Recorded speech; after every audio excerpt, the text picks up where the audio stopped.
Good evening. I'm Eric Kandel. I'm co-director of the Zuckerman Mind Brain Behavior Institute at Columbia University, together with Tom Jessel and Richard Axel. Mort Zuckerman, I should say, sitting in the front row, and it gives me great pleasure to have him here.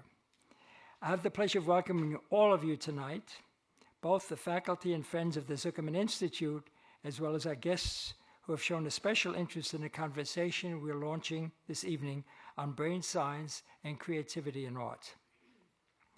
When Neat Bollinger became president of Columbia University in 2002, he saw brain science as one of the great areas of intellectual growth because, as he put it, everyone at the university works on one or another aspect of the mind.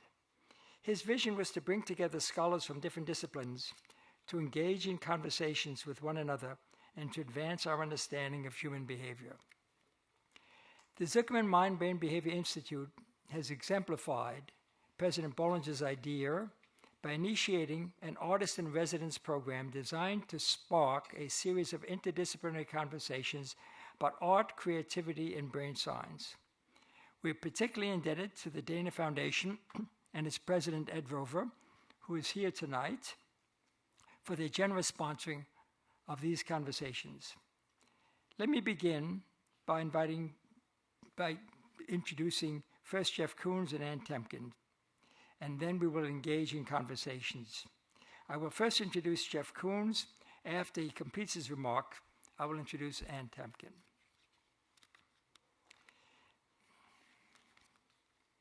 It is my pleasure to begin by introducing Jeff Koons, who is the first artist in residence at the Columbia Zuckerman Mind Brain Behavior Institute. The purpose of establishing an artist in residence is twofold. First, it is to allow the members of the Institute and their friends and supporters to learn about the creative approaches and processes used by different artists. The second purpose is to allow the artist in residence to learn about brain science. This evening, we will begin by learning a bit about Jeff Koons' creative processes. Next month, Jeff will begin meeting with the Zuckerman Mind Brain Behavior faculty to learn a bit about the brain and how it choreographs our behavior. Jeff Koons is one of our country's most accomplished contemporary artists. His work is characterized by enormous artistic talent and creativity, boundless energy, and meticulous execution of a wide range of ideas. Jeff made an early reputation for himself in the 1980s by taking everyday objects like vacuum cleaners and basketballs and creating unique installations that transformed them into art. His subsequently audacious exploration of popular culture, sexuality, and kitsch have garnered increasing attention and accolades and have been credited with pioneering new approaches to the ready-made, testing the boundaries between advanced art and mass culture, and challenging the limits of industrial fabrication and art. Jeff was born in 1955 in New York, Pennsylvania. After high school, he attended Maryland Institute of Art in Baltimore. While earning his Master's of Fine Arts there, he attended at the Whitney Museum in New York an exhibition of the work of Jim Nutt, the Chicago imagist. That exhibition changed his life. It inspired Jeff to enroll in the School of the Art Institute of Chicago, an institution that would grant him an honorary doctorate more than 30 years later for his extraordinary accomplishments. Art is everything to Jeff Koons. He's keenly aware of his debt to his forebears, and he successfully incorporates several of these historic strands in his art. His reach in the art world has expanded dramatically over the years. He now runs a large studio that uses computer-aided design and employs artists and technicians who can execute his vision with unparalleled precision. In spite of this impressive diversity and scale of his projects around the world, Jeff stays focused on the people who view his art. When you hear him talk about his work, he does not dwell on the technical details, but focuses on what it means to the beholder, to the person who is looking at it. Recently, his work has featured shiny balls nestled in classical sculpture or set against faithfully rendered paintings of famous masterpieces. These allow the viewer not only to perceive a classical work of art reflected through a modern prism, but also to see themselves in a work of art. As a result of these reflective balls, the beholder becomes part of the work of art. Jeff's work has been widely shown in public places and major museums throughout the world. For its final exhibition held in the famous Breuer building, the Whitney Museum selected a retrospective of Jeff's work to mark the culmination of a whole era. Whitney called Jeff Koons one of the most important, influential, and popular and controversial artists of the post-war era, while the art critic Peter Sherdole has called him the signal artist of today's world. Along with his influential exhibitions, Jeff has received a number of prestigious awards. Among these are the Office of the French Legion of Honor, 2007, honorary membership in the Royal Academy of London in 2010, and the State Department's Medal of Arts, awarded by Secretary of State Hillary Clinton in 2012. And now, in 2017, he's been awarded the highest of the high. He's been selected as the first artist in residence in the Columbia Mind Brain Behavior Institute. Please help me welcome Jeff Koons.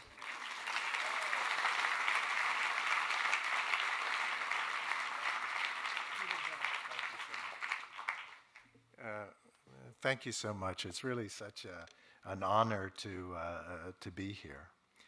And so I wanted to just speak about what my life has been as an artist and how I've kind of arrived at the point that I have. I can remember when I was 3 years of age, and I was sitting down, I was making a drawing. I think I was making a swordfish jumping out of the water in a boat. And I remember my parents coming up behind me and saying, Jeff, that's really something. And it was the first time that I was ever told that I could do something better than my sister. I have a sibling, and Karen's 3 years older, so she could always do everything better. And finally, I had a sense of self, and that's why I'm here today. I still define myself through my work, but I always learned, technique. I would take art lessons. My father was an interior decorator, so I learned aesthetics through my father. I learned that if you have a vision, you can, complete your vision. You just have to be able to kind of plan for it. But I had technique. I was very, very skilled at technical aspects of art. But it wasn't until I ended up in art school at the Maryland Institute College of Art in Baltimore that I really realized I knew nothing about art. The first day we went to the Baltimore Museum, and I saw Matisse, I saw Braque, Cézanne. I would have known Picasso, I would have known Dali, but I really didn't know the artists. And I survived that moment. And I always wanted to create a work, artwork, that would help people survive that moment, that they would never feel that they had to come pre-prepared. That, I remember also when I was young, I tried out for the football team, but my father never taught me football. So the first day, I got cut from the team. And it was because you had to already know, about a touchdown, and you had to know about these things. So I was cut immediately. And so after art school, and in art school, I learned how to control through personal iconography feelings and emotions. And Eric would describe like certain secretions that could take place in the mind and in the brain through certain images, certain responses that people would have. So when I moved to New York, I started to really become involved with ready-made type objects. I always studied to be a painter, but I just started to look at everything. I wanted my work to be more objective. I wanted it to be less about myself, because I went through a process of really kind of learning how to trust in myself through Dada and Surrealism, and really kind of an inward journey. I studied also at the School of the Art Institute in Chicago, and that work is really known for personal iconography, what they dreamt the night before, really about personal experience. And I found that I wanted outside of myself. The last place I wanted to be was in here. I wanted to be outside. And so I tried to make more objective work. This is called inflatable bunny and flower. And so I just went and I bought store-bought mirrors. These are from the hardware store, the mirrors.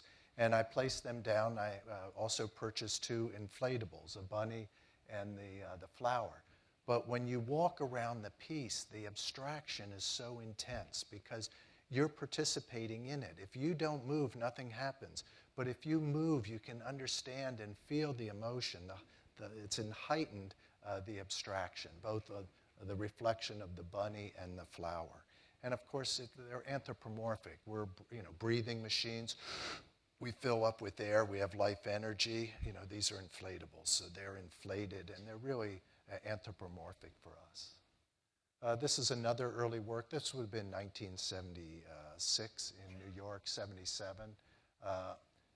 This is a mirror with sponges. And it's the type of dislocation that you have. You can walk here and you see the sponges reflected in the mirror. There are also a sponge or two around the back, and you get this kind of dislocation of imagery. And it's flat, it's reflected. It's like Hegel philosophy that inanimate objects reproduce through reflection. So you have all this intensity of biology and ideas of procreation through biology, but at the same time you have these ideas of procreation through ideas. This is an untitled piece, but it's like a pentagon of mirrors and then these inflatables on the inside. So a very heightened kind of experience. After making these works in the late 70s, I was working at the Museum of Modern Art, and Temkin, of course, is with the Modern, and I was in the information membership desk. A lot of artists have a history of working there, but I had the opportunity to see the collection every day, so it had tremendous impact on me. I could go and I could study Duchamp's work and Ernst's work and Picabia, anybody who I had interested in, Picasso, and I would spend a lot of time in the architectural design department. And I would be looking at the chairs they're showing, or the toasters, the pot rocks, or whatever they were showing. And so I wanted to contribute to the idea of the ready-made, because what I love about the ready-made is the accessibility of it, that everything is right here.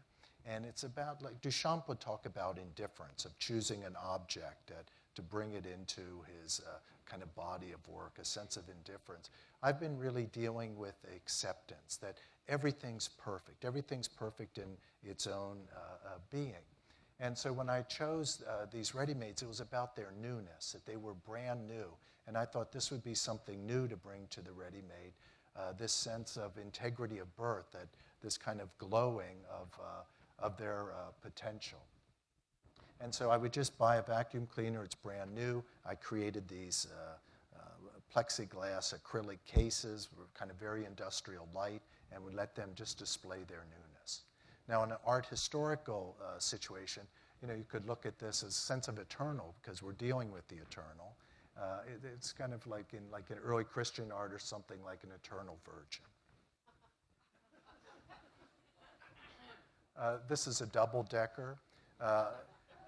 In college, I did not have a background in art history, and when my art history teacher, Bo Davis, showed the first slide in my art history class, he showed a Manet painting, and he showed Olympia, and he started to talk about different aspects of the painting, how the black cat in one corner of the painting had certain meaning, and how the big bouquet of flowers being presented would have a meaning. And when I had that art history lesson, this was the first day of school, I realized that I was so lucky. I was involved in this activity that so effortlessly brought all the human disciplines together, and that I could be involved with philosophy and psychology and aesthetics and physics and all the human disciplines. So I became involved in philosophy. I love philosophy. And so I was reading a lot of Kierkegaard at this time when I was creating the New. And the New is kind of, this wet dry is kind of like either or like Sartre, being and nothingness. And, these are, again, breathing machines, like the early inflatables, this anthropomorphic aspect. These are kind of sexualized. They could be both masculine or feminine, but they're breathing machines. And so if they would be used, if they would somehow have lost some integrity by being used, a machine displays its integrity has its greatest integrity not being used, whereas individuals, we have to participate to develop our integrity. This is a triple decker, and it's almost like a family unit here. Maybe a papa bear, a mama bear, and a little baby bear. But also, I was told that in ancient Greece, that the more eternal that something became, also the smaller that it would become. After making the new, made the new in the beginning of the 80s, and around 1985, I really wanted to change my work, and I wanted to create works that were more biological, because I spent so much time maintaining every detail, trying to keep all these cases clean and keeping everything brand new and pristine. And so I wanted something a little more analytical in its look and more biological. And so I decided to work with an aquarium and to have a basketball just float in the aquarium. And I just walked down Fifth Avenue in New York, and I saw a basketball, I saw some Nike posters, and everything came together so quickly for me. And I've always realized that when you really trust in yourself and you follow your interests, when you focus on those interests, it takes you to a very metaphysical place where everything connects, and you connect with a universal vocabulary, and you realize the abundance of everything around you and all of your interests, that you become very, very connected. And that would happen in a work like an equilibrium tank, why I would have made something like this. So I wanted something more metaphysical, so this is timeless. I mean, this is pre-birth, but it's also after death. This is entropy. Everything is supposed to be the most ideal condition. The new, I thought somebody would confront it and desire this aspect of the eternal that maybe a machine was better prepared for. But here's this desire for everything being equal. To create equilibrium, I wanted permanent equilibrium, that this basketball would just hover there forever. And so I worked with Dr. Richard P. Feynman, the Nobel Prize winner. I saw in Time magazine an article how much he loved art, and he enjoyed playing bongos and very open to the art community. So I contacted Feynman, and he worked with me. And I would call him once a month, and I'd talk to him, and he'd push me he would tell me, Jeff, you can achieve permanent equilibrium. And I'd say, but I want it just in the confines of a fish tank. But okay, you have to look at liquid density gradients, and so I'd look into the silicon oils and the most liquids with the greatest density. But I would have had to make a tank much, much bigger than the confines of this. So I ended up just staying with temporary equilibrium. I wanted the purity of the water. I wanted this very womb-like. I didn't want any chemical in there that was dangerous, and so they'll only last for about 6 months. Eventually, the ball will go to the bottom. So under the ideal conditions, it could last that long. But eventually, it'll go to the bottom because it will become too light to go to the top. But pardon me, it'll become too heavy to go to the top and too light. What's really interesting with these tanks is the type of optics that are taking place. These reflective aspects are also occurring in the tanks that occur on these other mirrored flat pieces. So you have these different index of reflections with the ball, where all of a sudden you see that it's mirrored. There's only one ball in that tank, but the way the light travels through there, you end up with different reflections. This is a 2-ball 50-50 tank. This is back to Kierkegaard. And the balls are exactly half out of the water and half submerged in the water. And you also get these distortions that take place through the optics of light traveling through the water. Again, more of a scientific kind of look at approach. This is a 3-ball tank, 3-ball 50-50. And for me, it felt the balls move. So due to where the light is coming into the room, the type of energy that the ions in the water will have the balls move. And so they regroup in different groupings. So it always felt like the development of an artificial intelligence to me. And especially, and I like the idea that there are 3. When you have 2, you have a couple, or you have 1, you have an individual, 2, you have a couple, 3, you have kind of society. when I mentioned about everything coming together when you focus, this is Moses. So when I was walking down the street, I would see these Nike posters, and I'd realize, well, the balls are in equilibrium there in the Red Sea. And so this was one of my great deceivers in my equilibrium show. I wanted somebody to come into the show, see an equilibrium tank, and to desire that entropy, that equilibrium at the ball, and like, oh, I would love to just be experiencing that for all time. This would be a great deceiver, a siren, saying, I've achieved it. I'm a star. You can achieve it too. Go for it. You can achieve equilibrium. I've done it. And this would have been a tool for equilibrium. And these are my first castings that I ever made, an aqualung, where I bought a ready-made aqualung and I molded it and I cast it into bronze. Now, if you wanted to go for that ultimate state and you put that aqualung on your back, it would take you under, and you'd drown. Somehow, if you were able to get it off your back and come to the surface, and maybe you thought you found your salvation, it's made out of bronze also and weighs a half a ton, and it'll take you right back down. So the equilibrium show was really, the message was that it's about going for it, that everything in life is about going for it.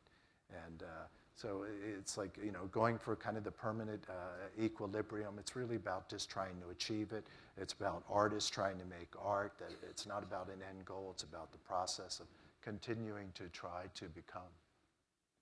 After that, I was I was riding in the train system, the subway system in New York, and I noticed that all the different advertisements that were using alcohol were directed at different income levels, and there were different intensities of abstraction being laid on people. And they would start much more simple than this. Maybe like the Aguirre ad would be just some dice, and it would be for Bacardi, and it would be just some dice in two hands of people, and this would be a lower income level. So it wasn't, the abstraction wasn't so strong. It was maybe a little reflection in glasses in the photo, and maybe a little jewelry, and that they're playing cards. But when you go up in a higher economic level, the abstraction would become a little stronger. And here, this bottle of Dewar's is like the Empire State building, where bottles start to become buildings. And it was all based on alcohol and the consumption of alcohol. And I had something which, an object that represented the middle class, because I had more simple objects there too, just a simple pail that was mirrored in stainless steel, that was like a proletariat kind of drinking container to drink out of, this pail with liquid measurement. This is the J.B. Turner train. This is actually 7/5 of Jim Beam bourbon. And so when I walked down Fifth Avenue and I saw this train in plastic and porcelain in a window, I thought I would love to make that into an artwork. It would be great. But how would I do it? Because I want to maintain the alcohol. And I realized that that's the soul of the piece. So the tax stamp seal, I don't know if I can point with this, but the tax stamp seal, like at the bottom of the smokestack, or when you slide open a door, is the interface to the soul of the piece.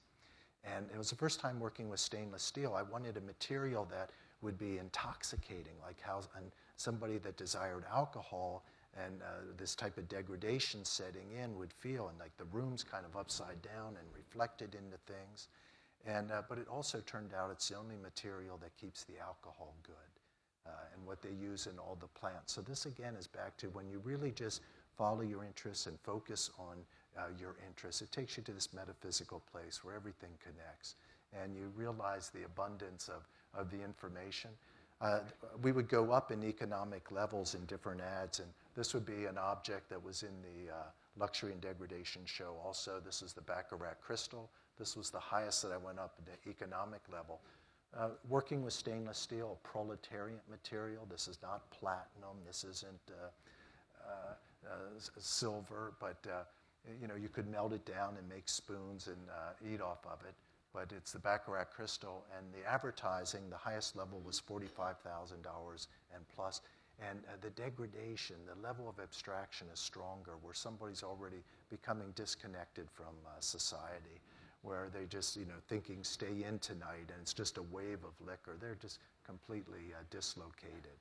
And the whole show, because I'm sorry that I don't have more images to show the whole connection, but it was really trying to tell people to hold on to their economic and political chips, and that you have to be weary of luxury and of abstraction. This was my rabbit. After working in stainless steel and luxury degradation, I created the rabbit. I'm from Pennsylvania, York, Pennsylvania. There's a German population there, and people will put gazing balls in their yard. And a gazing ball is a glass lawn ornament. King Ludwig II of Bavaria helped repopularize them in Victorian times. They were originally from Venice in the 1500s. And so when I made this, I was trying to show my history of working with the ready-made. And it's an inflatable. We looked at an earlier inflatable rabbit that I worked with in the late 70s. And I was first time showing with Ileana Sonnabend. And Ileana is a really important gallerist in New York and in Europe. And so I wanted to show her new audience that she was kind of offering to my work, my history of working with the ready-made. I think this is very iconic because it could be an orator, it could be some, the carrot to the mouth, could be like me speaking, it could be a symbol of masturbation, it could be the Playboy bunny, it could be the symbol of resurrection. Because of all of those different interpretations, it helps make it iconic. This is called Kip and Curl. I always worked with ready-made pieces, and I had an opportunity to be in a very important exhibition in Europe and to work with a site-specific work. I chose this Kip and Curl that was in the town square of Munster. It was originally in bronze. I cast it, I put it into stainless steel, and it was a fiasco.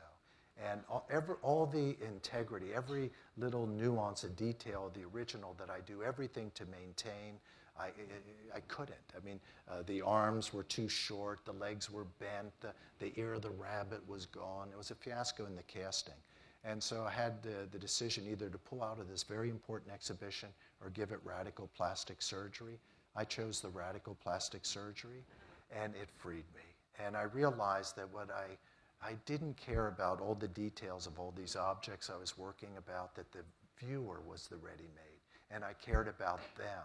And so I was able to start, I think, to pull together and to make works like my Banality show, ushering in Banality. Here I started to work with wood, and I hired woodworkers from northern Italy and southern Germany. They're normally carving the saints to make these pieces. So people would feel a sense of transcendence, and they would look at these pieces and feel comfortable with whatever their own cultural background is, and feel that they are perfect. Within the show was also this large mirror. It's the Venetian mirror, vase of flowers. Continuation of reflective surface. This is a porcelain. My grandparents always had a little porcelain ashtray that I was always so fascinated by. It was a woman lying down, and you could touch it, and her legs would go back and forth. And I would play with that from the time I was a kid. That experience is as valid as going and looking at the Pieta or something. That they're the same thing, because it's what it does for you, what it does inside your own being, the sense of your own potential. That's the art. It's not the object. It's the potential that it gives to the viewer. But this is Woman in the Tub. I mean, she's shocked, and she realizes that somebody's there under the water with her. That's a snorkel. But it also references Duchamp, and that this material came from the king's kitchen. It's democratized today. We all can have a little piece of porcelain and a knick-knack, a humble figurine, and all this. But at one time, it wasn't democratized. Michael Jackson in Bubbles was in the Banality show, representing like a Christ-like figure, telling people that it's okay to go in and give in to banality. This is kind of like an Egyptian. You can see that it's making a reference also to Egyptian, the type of makeup that you do to like King Tut. The whole piece is kind of that way. After that, I made the Made in Heaven work, and here I think that the Made in Heaven is really dealing with the idea of biology and the eternal through biology, through procreation, and the realm of the eternal through ideas and through the very ethereal, both spiritual and just philosophical realms of abstraction. This is based on like a Hunan sculpture of a kiss. This is a piece called Puppy, and Puppy's made out of 60,000 live growing plants. And this very much is about control and giving up control. And the Baroque is based on all these different polarities of having the symmetrical and the asymmetrical. And this is whether you want to serve or be served, all these different polarities. But it's a live growing piece. So you have the control. There's 60,000 decisions there, whether a plant's orange or whether it's white. But then you walk away and it's in the hands of nature. This is a balloon dog. I made this in 1994, and I was able to finish it in 2000. But it's like a child's a balloon party animal, but it also has a little bit of a sexualized quality to it if you look at the tail. And it's a little bit like a Trojan horse. Even though it's a balloon dog, there's kind of an equestrian type aspect to it. It could also have been made out of intestines, that maybe you could think of, primitive people making ritualistic objects.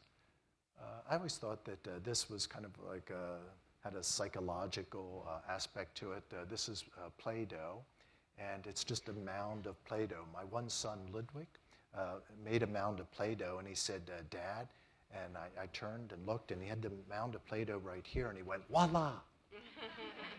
And, he was so proud, and I thought, this is what I try to do every day, to make something that you can't make any judgment about. It was just perfect.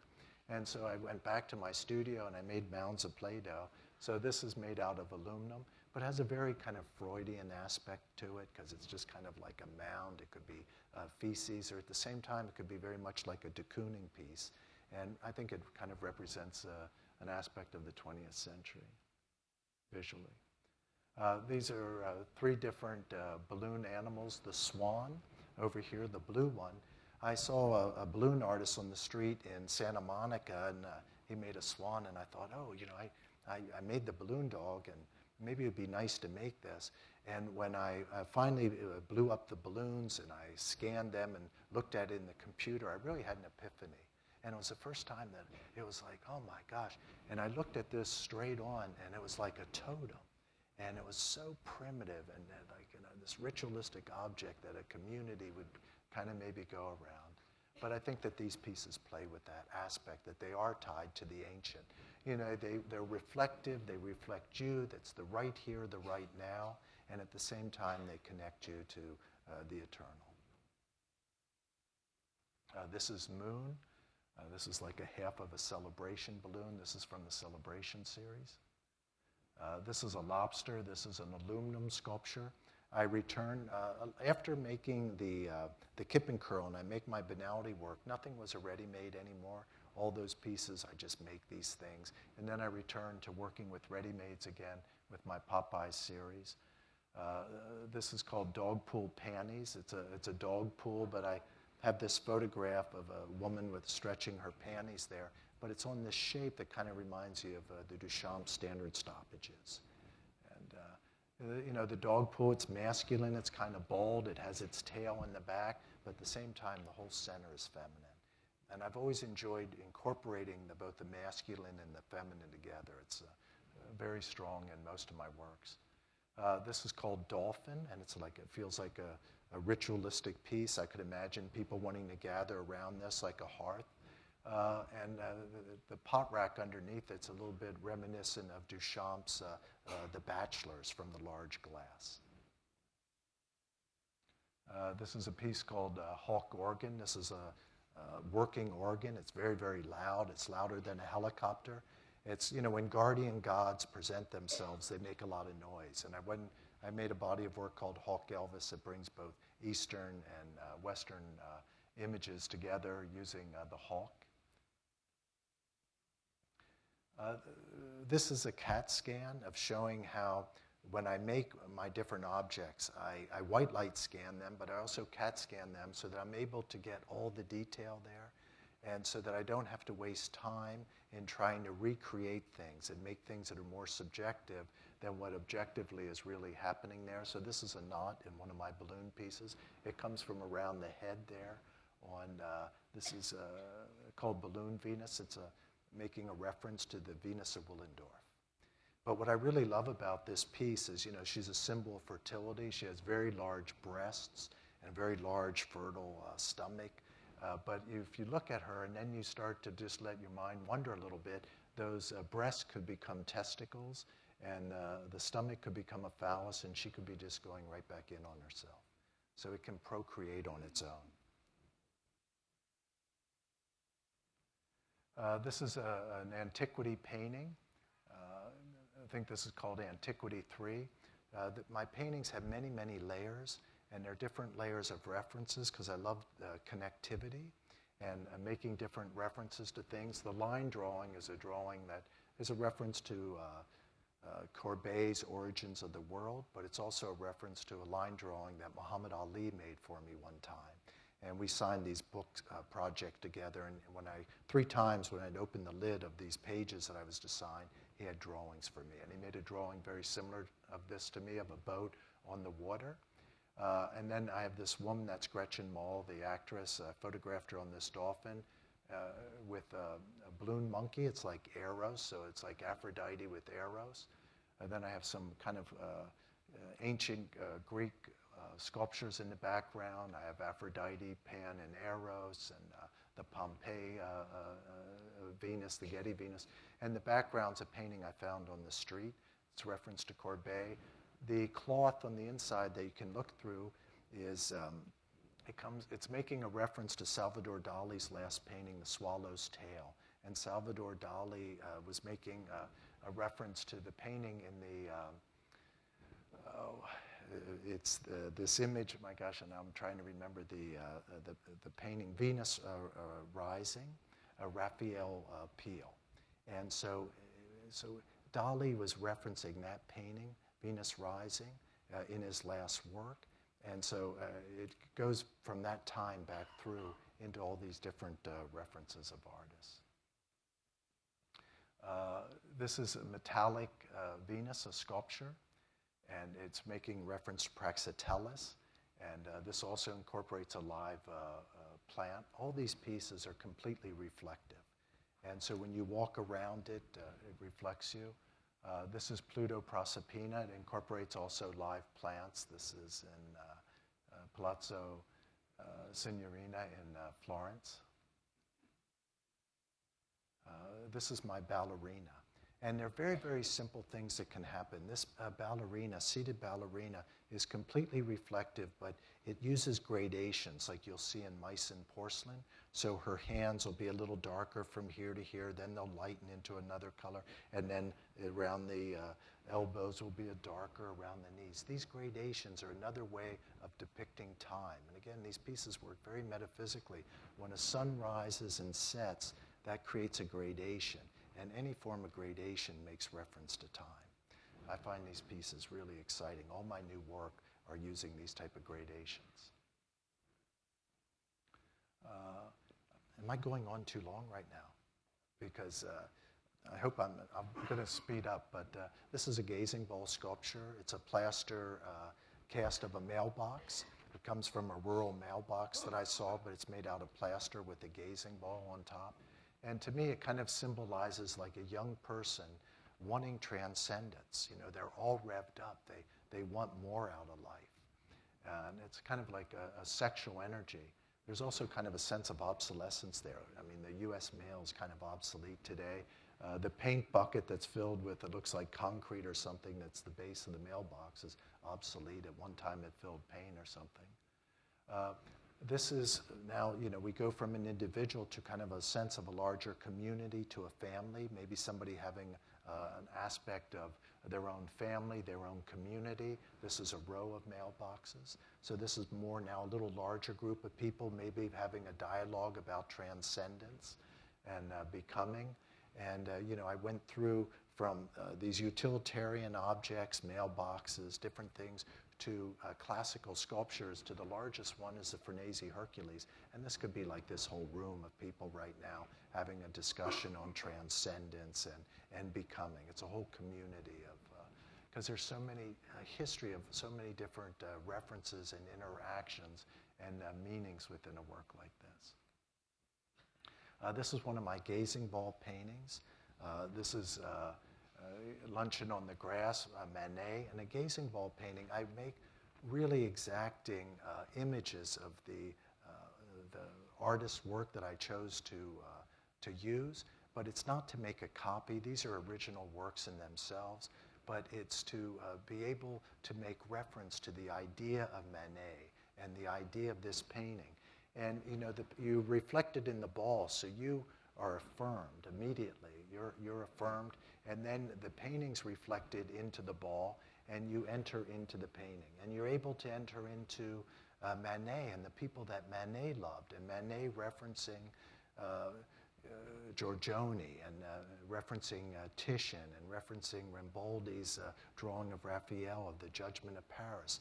And art is about giving it up. And when you can give it up to something outside yourself, you can increase your parameters. And you know, I'm not speaking in a scientific way here, but when I look at the genes and I look at the connectivity of our internal biology, that interconnectivity, our external life, our cultural life, it has the same interconnectivity. And it grows synapses, Eric. When you all of a sudden are being able to get involved in something and you realize how it is able to enlighten you and inform you and able to let you become. This is Poussin. And you know, Poussin loved the ancients, but he didn't have any ancient paintings to look at, so he looked at ancient sculpture. So you'll notice at the bottom of the painting, there are very, very three-dimensional objects here, like a vase and some mass, a tambourine. And it's because he's really emphasizing the 3D. And at a time, the 2D and the 3D were together. All sculptures were painted. And even if you think of the Cos at Lascaux, and you go in with a torch and the ceiling, you know, they're taking advantage of the curves and the structure of the ceiling to emphasize what a bison could feel like, the rump of a bison. But these paintings also bring the 2D and the 3D together. This is the Battle of Angahari. This is Rubens. You know, Rubens is making a reference to one of his heroes, somebody he gave it up to Leonardo, Leonardo's drawing of the Battle of Angahari. And so, and Leonardo would give it up to Verrocchio and to Masaccio. So it's really about, in a way, a form of love, of finding something greater than the self. That's where the art is. The art's in our own potential to become. There are things that can inspire us, but they are only things that can excite us, like kind of being a transponder, but the art's inside us. So, you know, I really want to thank you at this moment, and I'm sorry if I went over there, Eric, but okay.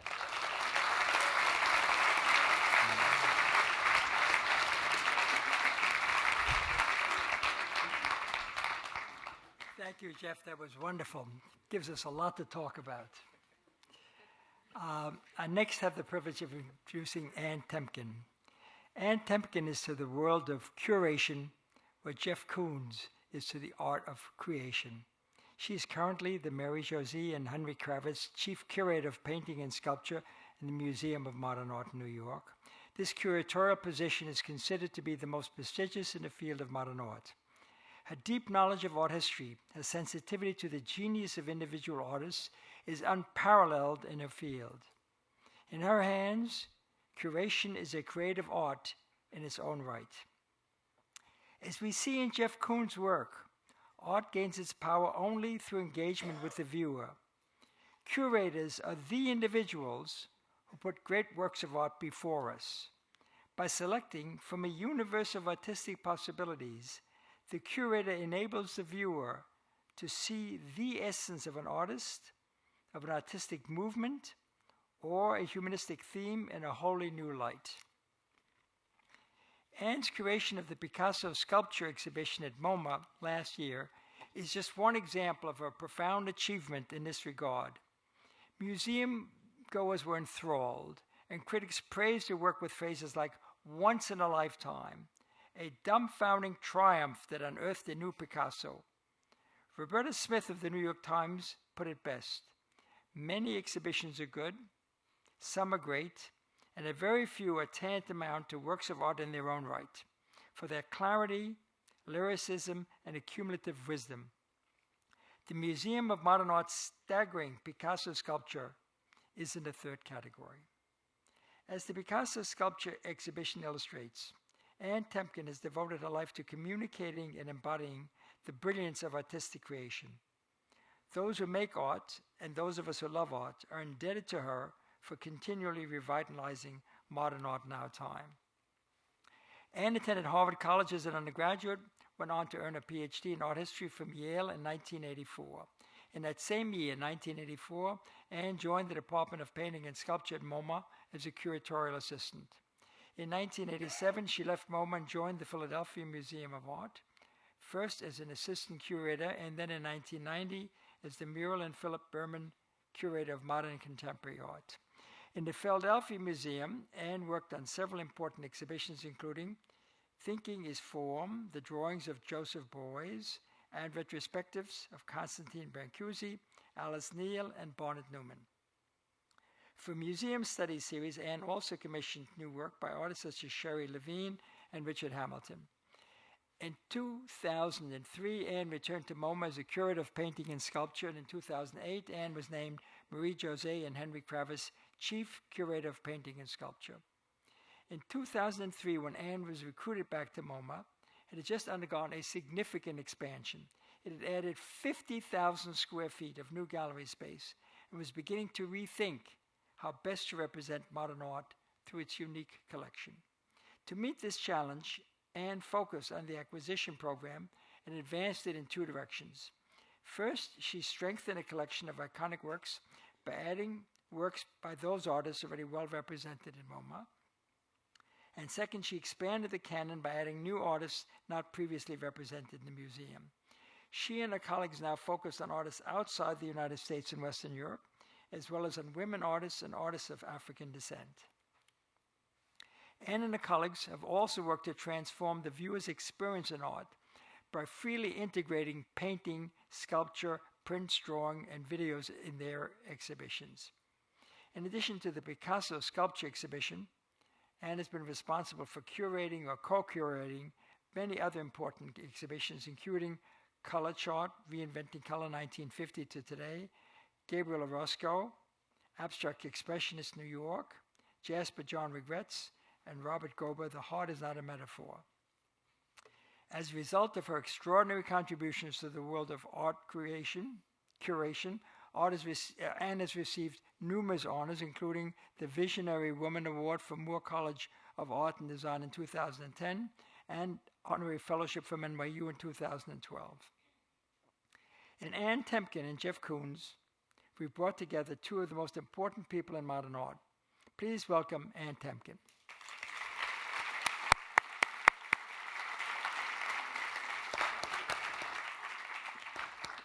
And that was all our time, so we're done.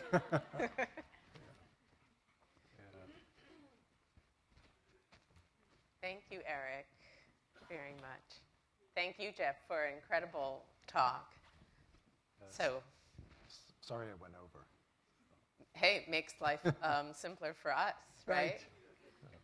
So one of the things that you took for granted in your comments was something that I think most of the people in the audience here would not take for granted, which is that you were not ever using your hands. And an artist, I think, is something that we just assume from centuries worth of experience is someone who makes things. And one of the historical points I want to remind people of, when Jeff was beginning and doing things like going to the store and buying an inflatable flower as his art, this was the exact moment in New York and in Europe when painting that was incredibly gestural and expressive and painty was all the rage. So you think of Julian Schnabel or Anselm Kiefer, these very big, handmade things that would involve emotional as well as gestural output on the part of the maker. You know, I don't think it takes much to realize there was not a whole lot of that going on in your inflatables or your vacuum cleaners or your basketballs. And one of the things that goes with that is that I think we also assume that an artist of your stature begins the creative process with drawing and uses the hand to figure out the ideas. So I want to ask you about the place of drawing in your work. And then following from that, what would be your equivalent, if not drawing, to the place where you sketch? You know, Anne, I always drew. And I took lessons as a child. I started age 7. My parents, I would take weekend lessons. And I took lessons up to about 13. I stopped at 13, and then when I went off to art school, of course, I was always drawing. But I would win awards for my, you know, kind of technical abilities of creating illusions, of drawing and shading, and I was always a painter. So I'm skilled in that area.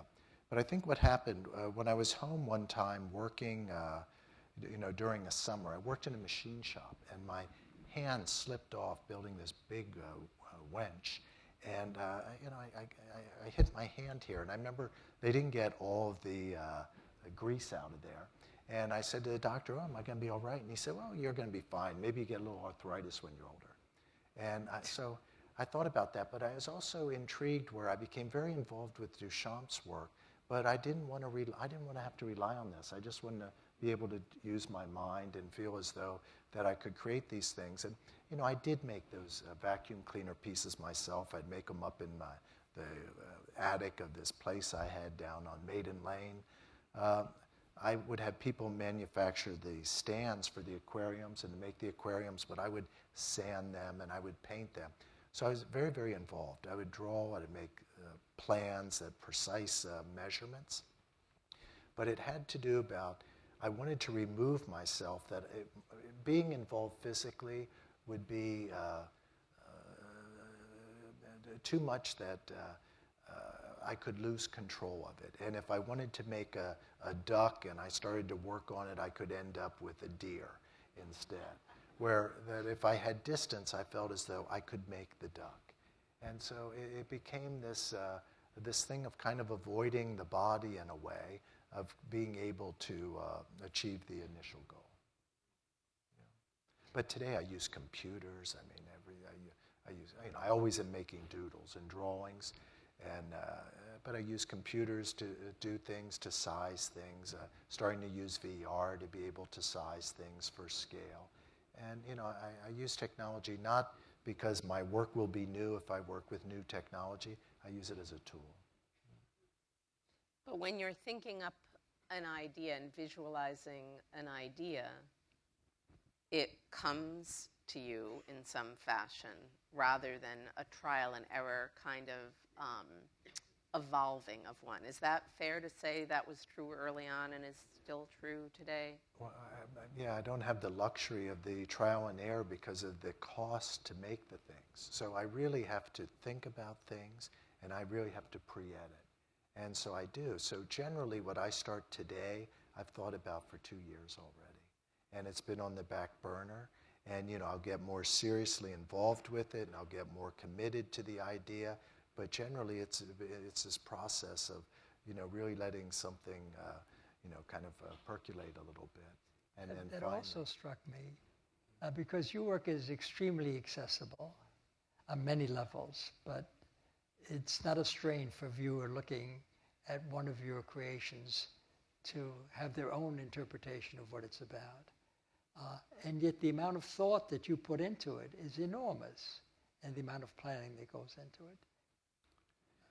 You know, Eric, I would say that there's a certain kind of point of view that I hope that I can communicate to the viewer.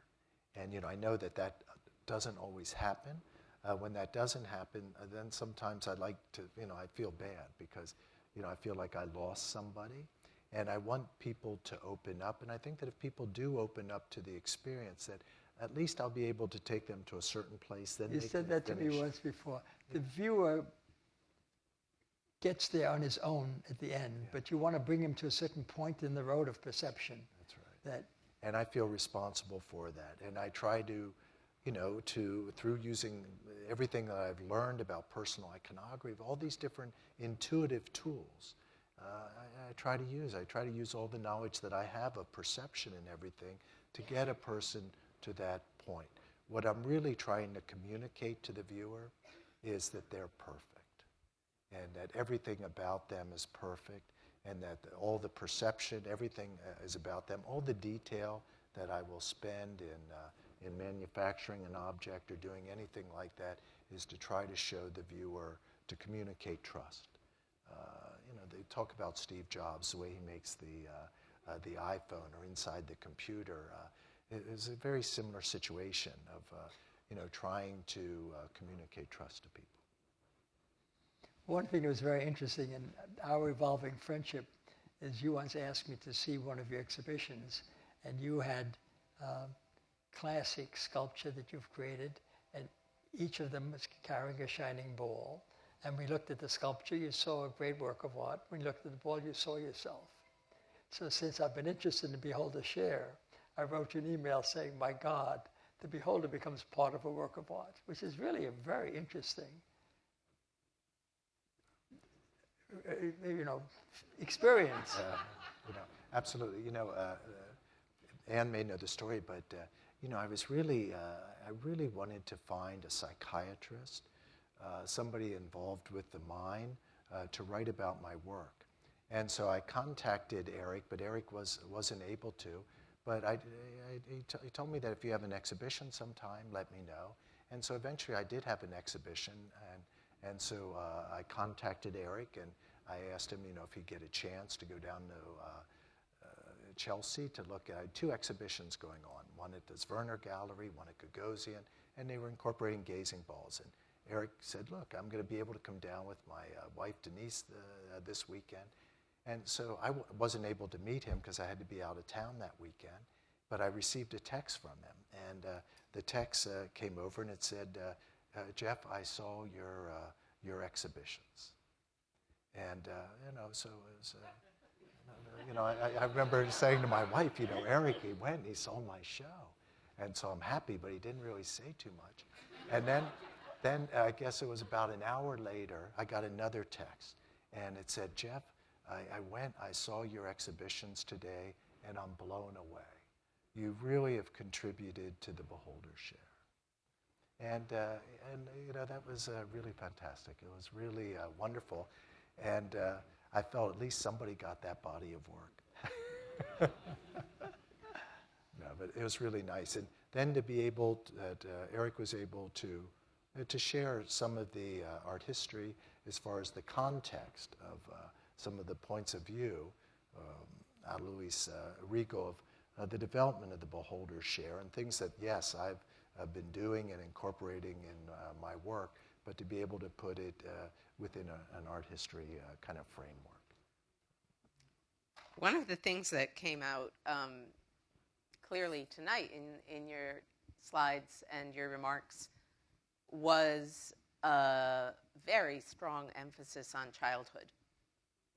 And whether it's the subject matter of the big hunk of Play-Doh or the balloons or anything, there's in your iconography, I think, an invitation to the viewer to think about creativity through the mind of a child.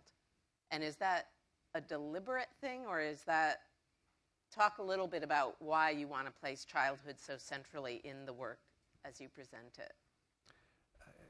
Anne, I don't know if it would be about creativity through the mind of a child, but life through the mind of a child, and our potential as human beings through the mind of a child.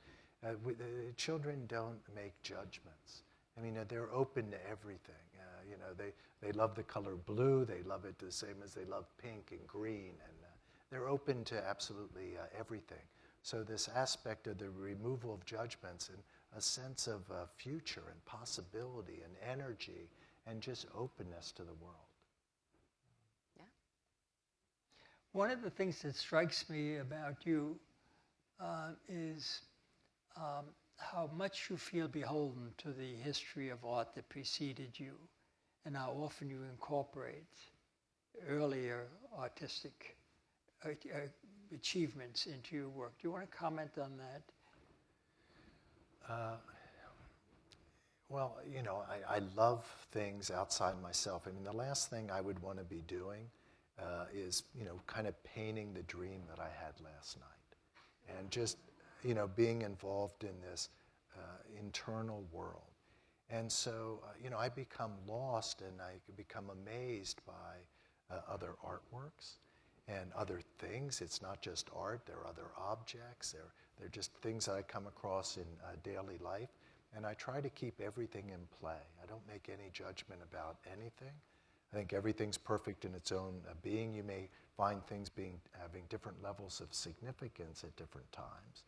But I try to keep everything in play, and that keeps me empowered, and it keeps me free to realize, you know, I could use this, and I can use that together, and maybe I can use Ann's leg here too. And I mean, everything is in play. But if I started making judgments that, oh, I don't know about Ann's shoes, and I don't know about the shape of this table, and I don't know, I don't like water, you know, all of a sudden I've disempowered myself. I end up completely, you know, disempowered instead of having everything. And the more that that's practiced, the more, again, connected to kind of an objectivity, kind of a vocabulary, a collective vocabulary you become. So I try to practice that. I have one more question that I was very eager to ask you, but then I think we want to open it to the audience, right? Another truism of an artist, I think, is the degree to which he or she is a solitary worker, and that inspiration is so inner directed.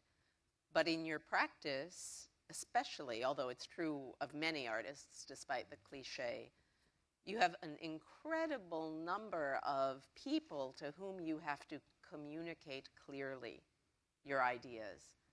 So many of the things that looked kind of self-evident up on the screen were done by scores of artisans at all different stages of production. And I think I'm curious, and I imagine everybody would be curious to know how, it was clear you're a very clear speaker, but just talk a bit about how you can communicate what you see in your mind to somebody with whom you're working on the actual making. You know, I would make everything myself up until when I started to cast things. And when I cast, that's when I started to work with foundries, and I would come with an object. I'd bring them a snorkel, and I would ask them to mold it. They would mold it, and then they'd put it in a wax. And automatically, within a foundry situation, it's assumed that you work with the artisans there, and you go in and you critique different things, and could you take that edge down and do this? And so I felt very comfortable doing that. And so I continued that, and I didn't want to be alone in a room. I like people. I like a social aspect. I like an idea being tied to a community. And so I started developing my work, but it's very much like being a director, and I have to stay very hands-on and be able to just continue to communicate to people what I'm looking for and to push for that. And you know, I guess that I've always been very, very demanding in that way, but I think people have always believed that I've had a vision because they've followed me. I was able to make all the things that I made, like that Jim Beam, J.B. Turner train. I mean, that was quite a difficult piece to pull off. And the people were able to, or the rabbit, all those pieces, but to follow me. So I think they realize that I'm extremely committed, and that there's a reason for all this attention to detail. Yeah. And again, that attention is so the viewer doesn't lose trust. We have two microphones, one there and one there. We welcome your questions. Jeff welcomes your questions.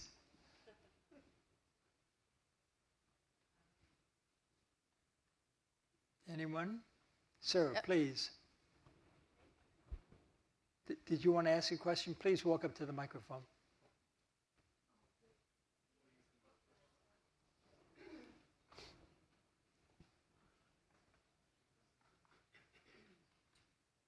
Hi, I think you may have answered this a minute ago, but I'm wondering if doing this kind of art is something that's teachable, like a skill, like drawing or painting. Could you take a student of art and guide them through this sort of process? You know, I love making my work, and I like to think that that I participate also in education, not just through the interaction of the artworks, but you know, I like to speak to artists, and if they ask me, you know, what it is that they should do, or you know, any something insightful, young artists, I always tell them just to trust in themselves, and to follow their interests, and to focus on those interests, and that will never let them down. And it doesn't ever let any of us down. And I know that in all the different professions that we practice here, it's the same thing that we all do. And what else can somebody do? I mean, I can't follow Ann's interests, and if I would try to do it, there would be such a distance, and I wouldn't understand exactly what the content is or the perception. And but so you have yourself. So you know, trust in yourself, follow the interests, focus on those interests, and it always works. What is your hope in terms of what you'll be getting out of being an artist in residence? Do you think it will impact your work, or you'll find, I guess we'll find out at one point, but. I hope it impacts my work. I hope it impacts me as a human being. And through that, my work, I hope I become a more profound artist, a vaster artist, a better understanding of how I can communicate with people. You know, I would like to have a highest level of transcendence possible within my life. And I hope that all of this helps me achieve that through the understanding of the mind, how it works, and how I can try to make my work even more powerful. Would you move to the microphone, sir? Well, maybe you can stand up and scream. You mentioned a lot of philosophical concepts in your talk this evening. Would you comment on your philosophy? Would you describe your philosophy in one declarative sentence? Well, I guess becoming. I've always enjoyed philosophers of Plato and Kierkegaard, Sartre. I really believe in becoming, and I try to just continue to become a kind of better human being. Earlier, Ann mentioned a little bit about an artist's life. My life is, involved with my family. And I interact with my family, and I interact then outside of that with my art and a community. I believe one has a commitment to oneself and then to the community. Sir? Hi, Jeff. Asher, how are you? I'm fine, thank you. You did a series, which I don't want to see on the screen here, but I know it well, called Made in Heaven. But the thing about Made in Heaven that makes me curious in your speech is, in Made in Heaven, you use you. And in everything else, it is a movement away from you, which you are examining and making rhyme with your ideas. But in Made in Heaven, you use yourself, which you didn't address in your talk. Well, I think everything. I think an artist always, in a way, uses themselves. They use their ideas, their input, their response to things. I think the dialogue I mentioned when I showed the bourgeois bust of myself in my ex-wife, was that it was about the eternal through two different ways, through the very ephemeral and realm of ideas like Platonism and very ethereal realm, and through biology, through procreation of the genes, the DNA. I have a question. Jeff, we've heard you speak a little bit about the effect on you and your work of being the artist in residence at the Institute. I'd love to hear a little bit from Ann and Eric about the impact on students and scientists of having an artist in your midst, and I'd love to hear a little bit from Ann about the possible implications for how you might curate shows in the future with this connection to the neuroscience.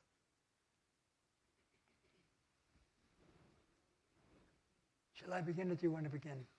Pardon? Do you want to begin or shall I begin? Go ahead.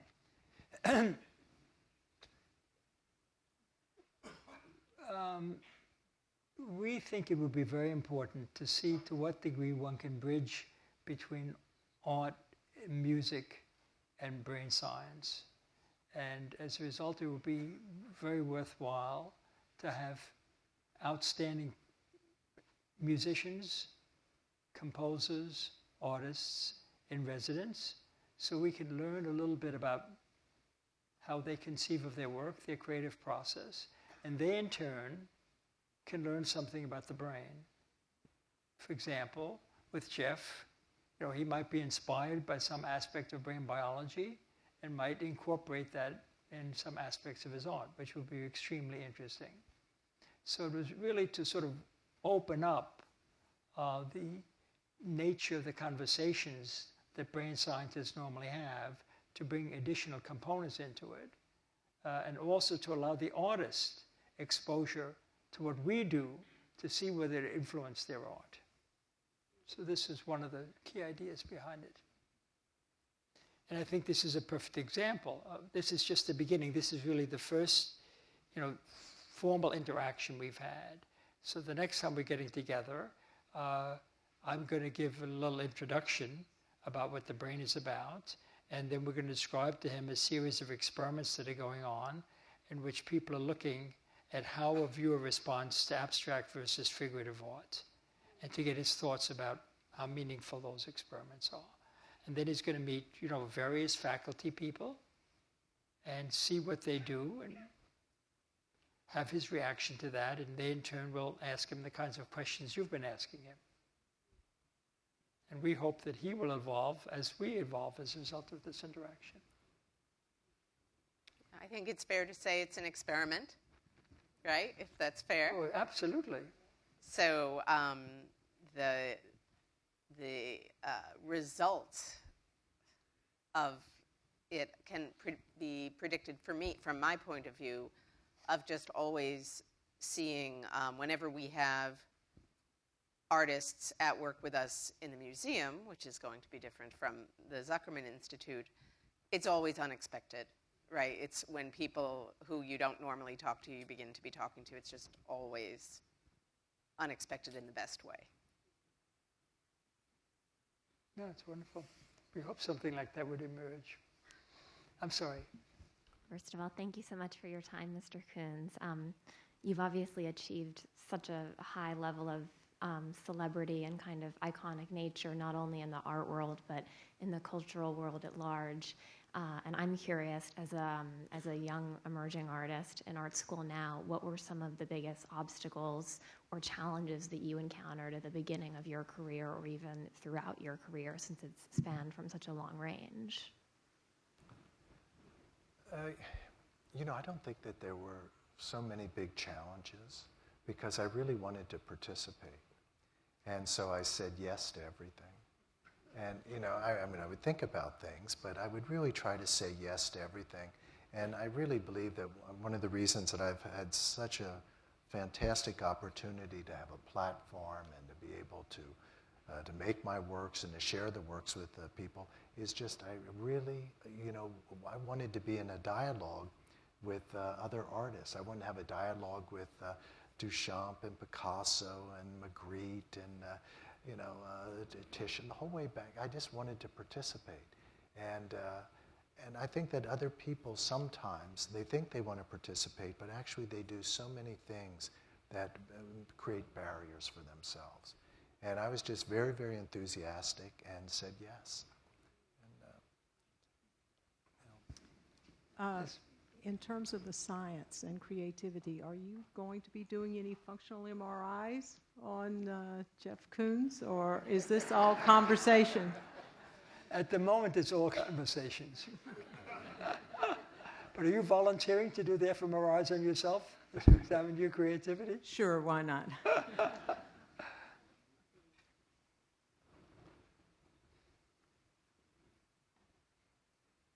Please. Hi, Jeff. My name is Celia Durkin. You said you tried to maintain a distance in your creative work. And this, to me, parallels the distance that a scientist keeps from his work. A lot of science is reported in the passive tense, trying to eliminate the human factor. I was wondering if you and Eric could comment on the relationship between the distance from the actor and the trust that you are trying to create in society from that distance. I'm not sure I understand your question.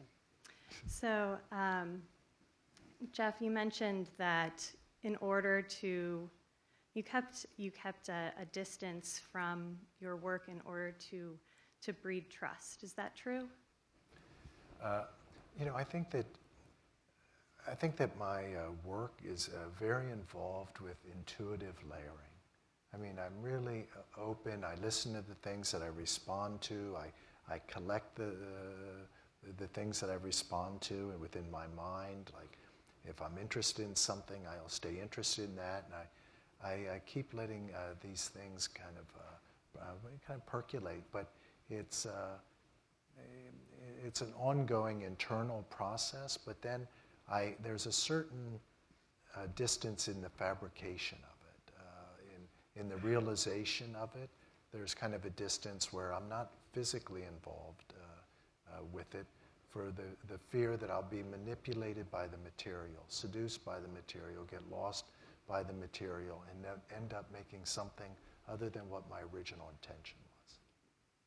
That to me reminds me of the practice of science, and where the scientist does not want to involve his or her own subjective interpretation, and thus attempts to maintain a distance from experiment. Would you agree, Eric? No, I'm not quite sure what you're getting at. The scientist creates trust by showing his experiments are reliable, by running appropriate controls, allowing the experiments to be repeated by others, and showing that it has importance in addition to reliability. So science has fairly standard ways of showing reliability.